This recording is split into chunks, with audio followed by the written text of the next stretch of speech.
limits. We want to answer your questions about business, life, and everything in between. All you have to do is send us your question to ask@beckandliz.com. That's ask@beckandliz.com.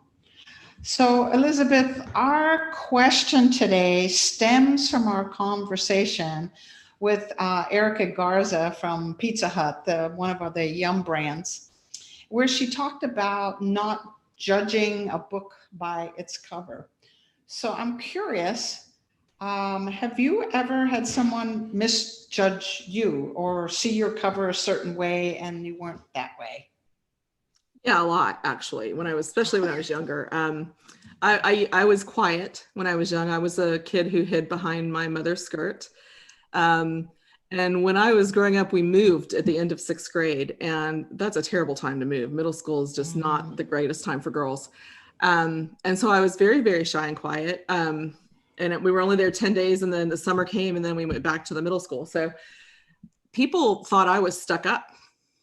They just assumed that because I was so painfully shy that it was hard for me to just walk up to somebody and have a conversation. And by 7th grade, all these kids out in the country had gone to grade school all together for all this time. So they had this group and I was on the outside. And so I, struggled to bring myself out of my little quiet shell. And I got told often that I was a snob. And I was like, no, just afraid to talk to you people. Not really I don't think I'm a snob, but Isn't that funny? I wonder how many other shy or introverted people get that same kind of labeling that you're a snob. I think it happens a lot. I think that it's better than thinking people like maybe they don't want to think she just don't want to talk to me. And even that wasn't it. That would have been another misread.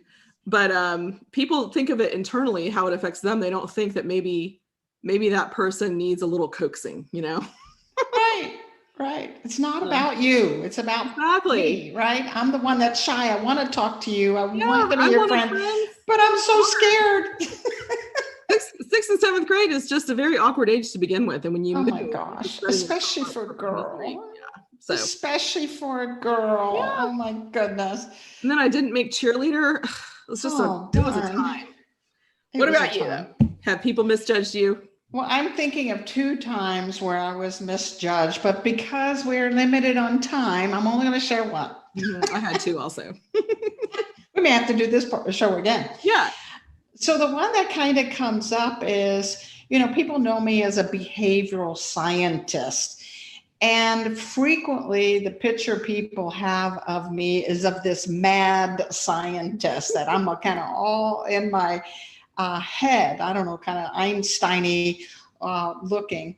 And so when they meet me face to face, especially now that we are using Zoom more, or if I'm doing a presentation or I'm speaking in public somewhere, frequently I will have people come up and say, oh, I was so worried about taking a class from someone who's a behavioral scientist. We thought you were going to be boring and you were going to be dry, but you're funny and you're witty and you're playful and you're silly and you're all of those things. Yeah, they thought I was just going to be this dull, boring kind of individual. So, and I've had that comment so many times, and I oftentimes wonder, if I'm going to a conference and I'm a speaker, how many times people don't show up just because I have some. You need a tagline. Rebecca Monet, behavioral scientist. I'm not a dud. I'm not a dud. That's a good idea. Why not? Yeah. They usually ask you how you want to identify yourself. I just stick it in there, see what they say. And clearly by stating it, you would not be a dud, because who would do that? I love that. I may just have to do that. I've been called eccentric and, brainy and all of that kind of blah, blah, blah, blah, blah stuff. You could say, Rebecca Monet, I've jumped out of a plane. That's right. I have. And that should interest people, don't you think? Right there, not a dud. You don't even have to say it. What scientist that understands gravity would do that? Exactly. Clearly not a dud. Clearly not a dud. That one even better. She's either crazy or maybe lying. Maybe she's Okay. Oh my gosh. Problem solved. Next time you're asked to speak, that's what I think you need to put in the program. Okay, not a dud. Not a dud. Jumped out of an airplane. Either one. You can try them both out and see which comes better.